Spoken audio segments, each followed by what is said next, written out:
While the rest of the world is talking about an election, inflation, a recession, the stock market, wars, bad weather, all of those things, what am I over here doing? Working on stocking my pantry with long-term food storage for my family to get through whatever small issues we have, knowing that if we can get through the small stuff, we've got enough to last through the long stuff. So I'm going to show you how I stock my pantry with dehydrated foods. This is a great long-term food storage for your family that doesn't require big expensive equipment. It doesn't require using a piece of equipment that you might be afraid that you're going to explode or that you might make your family sick if you don't do it perfectly right by the rules. Dehydrating is an easy slice it up, put it on a tray, put it into a machine that runs some gentle warm air across it to help dry it out, and then you can put it on your shelf for long-term storage. This is what I do. I'm Darcy from the Purposeful Pantry, and I want to become your dehydrating BFF, showing you how to easily and effectively dehydrate foods for long-term storage to use anytime you need it to cover for whatever emergency you might have. Be it everybody in the world getting sick, or in my case, what's happened recently, I had surgery that kept me down for about 6 weeks, and we lived off quite a bit of this. Or maybe a long-term job loss that you're out of work for a while. Or you've got a neighbor who really needs some help, and you can take one of these ready-made meals that you made for your family, walk it over to your neighbor and say, here, I want to help out. There are all sorts of things that you can do with all of these dehydrated foods, so let's talk about it.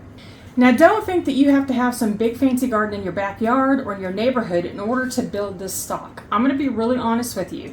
We're right now in the time period of our state where everything is burned. It's so hot and we've had no water for so long, we let our garden go. So that means my garden's producing nothing right now. We get an occasional little tomato off one of the tomato plants, but that's not enough to feed our family. I'm so glad I have this backup just in case. What do you do then? Because if you didn't have food already backed up for when you plan on this garden feeding your family, this is another way to have some backup just in case. Now, I'm not saying that you should become some kind of weird, long-term, super doom and gloom prepper. That's not what I am at all. That's not what I do. But what I do make sure is that I have food on my pantry shelves all the time that feeds my family. I have a bigger pantry that I converted from a coat closet that holds my dry goods, my canned goods, cereals, baking goods, all that kind of stuff. I have that regular pantry over there, but this is my dehydrated pantry. I call it my dry pantry of all of the fruits and vegetables that we use all the time. So I know that you may not have that big garden, and it's okay. You don't have to rely on a garden to be able to do this for your family. And I want to take a moment just to say, if you don't have that garden, don't get disheartened when you see reels and Instagram stories and on Facebook where people have these huge gardens putting so much food in their houses right now. It can be very disheartening to see that happening when you know you can't produce that for yourself. And it may be because you don't have a yard, or you don't have an apartment that even has a balcony that you can grow food on your balcony, or a window where you can grow some herbs in your window. You may be at the point in your life where physically you can't handle that kind of work anymore, but that's all okay. And the secret that I've used to get most of this bulk here is not my garden, but the grocery store.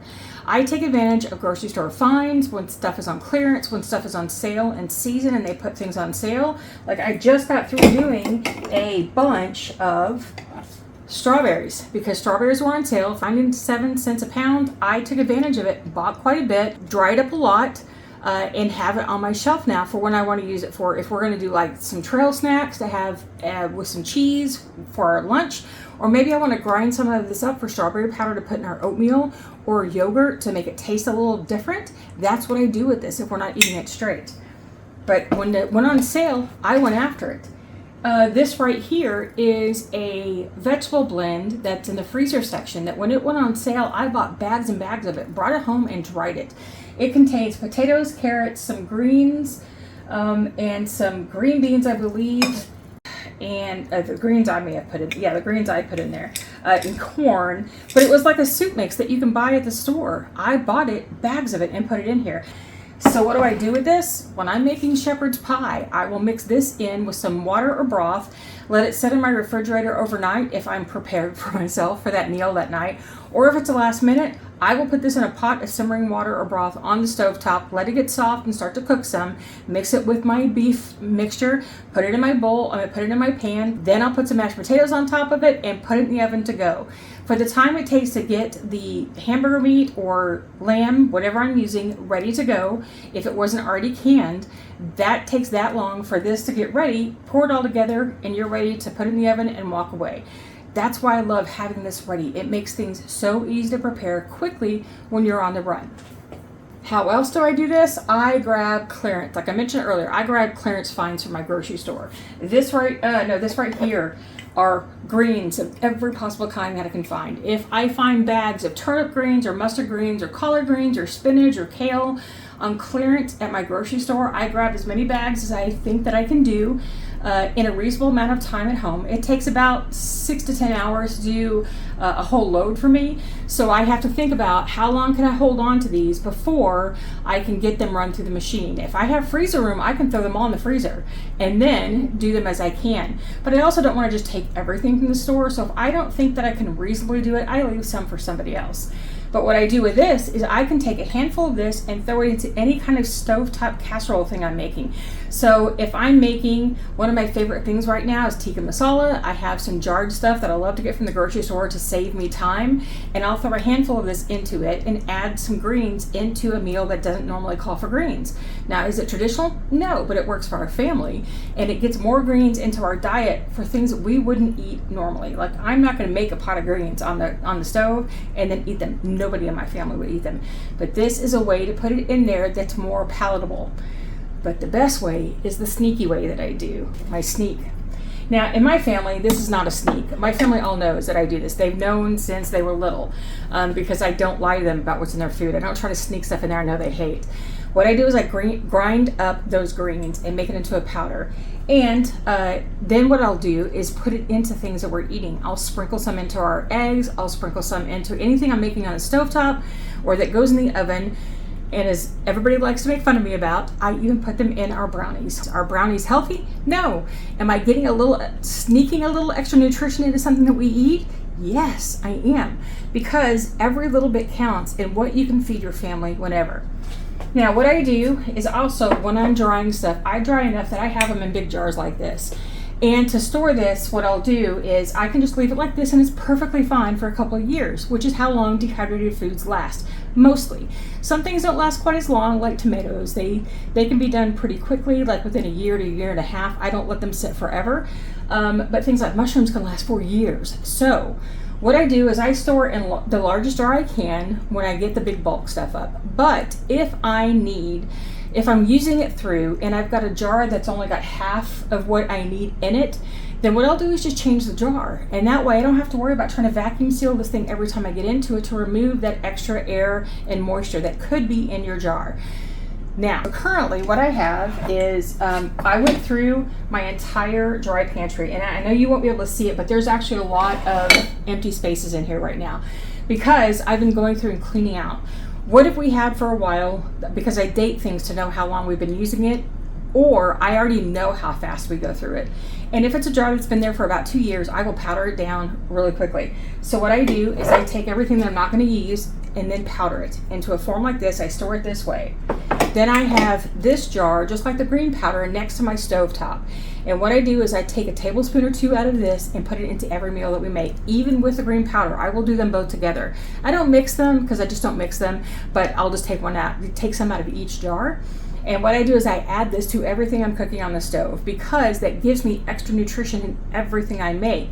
So I have a child who is, well, he's not a child, he's an adult now, who is very texture sensitive to a lot of things. He has a lot of issues about not being able to eat things because of the way they are texturally. Vegetables are one of them because they just never taste the same for him. And it's a mouthfeel thing. It's what we found. This is the perfect thing to get vegetables into him that I don't have to worry about he's not getting fed nutritionally. I stick a bunch of this into mac and cheese when he's eating it because mac and cheese tastes the same every time with our recipe, but I can add a bunch of this and it adds vegetables into his mac and cheese. You can do that with like cooking up butternut squash and pureeing it and putting it in there too. But that means you have to store that puree sometimes. Either it takes up more space in my freezer or more space in my refrigerator. This contains every vegetable I've ever dried in a mix that goes into everything that we eat. And rarely do we ever taste it. If we taste it, it's in something that I put too much of this in. So when you start, you add a little bit at a time and work your way up to the point that you go, oh, I can taste that. Then make notes, don't add any more. So I keep a larger jar here. We try to go through this within about 6 months of me powdering it. I use it out of this jar. I will use this up with no problem. That's not going to be an issue whatsoever.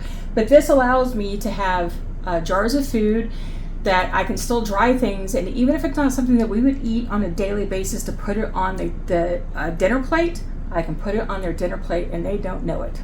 They do know it, but they don't have to know it. Does that make sense? So how long is this going to last me? Generally, dehydrated foods last 2 to 3 years, depending on the food. Now, the National Center for Home Food Preservation, which is kind of like the guidelines that we follow for food preservation, says 18 months to 2 years. A year to 18 months, actually, I say. But the thing is that some foods will last a lot longer. Starchier foods like potatoes and corn and carrots and mushrooms and things like that can actually last maybe 4 years, maybe 5. I've heard of people using potatoes 5 years later and they taste just fine. But know that you need to store it in a cool, dark, dry place in an airtight container to get that kind of shelf life. But know that some things over time start to lose the texture and their nutrients because they just do that. So I say 2 to 3 years for most things. Fruits and tomatoes tend to last less time. Starchier, heartier vegetables can last a little longer. So I say about 2 years is my cutoff, except if I know if it's mushrooms. There was one year that I did so many mushrooms, we were into them 4 years later, and they were just fine. So they had all the flavor, there was no texture loss, any of that kind of stuff. So you can have a good 2 to 3 shelf life, 2 to 3 years of shelf life with these foods from grocery store finds or from your garden that's overflowing. And you can have food here that makes your family a little more prepared for the little things and the big things, whatever they might be. Or you're just storing your food over the winter to make use of the stuff that you've been getting now and not to waste it. So I hope that helps. So if you're brand new to dehydrating and need to know how to make this happen, I want you to watch this video right here where I walk you step by step from start to finish how to dehydrate food. If you're brand new to dehydrating and need to see how this happens, watch this video right here where I walk you step by step from start to finish how to dehydrate food, how to store it, and some tips on how to use it. Remember, nevertheless, she preserved. I'll see you next time.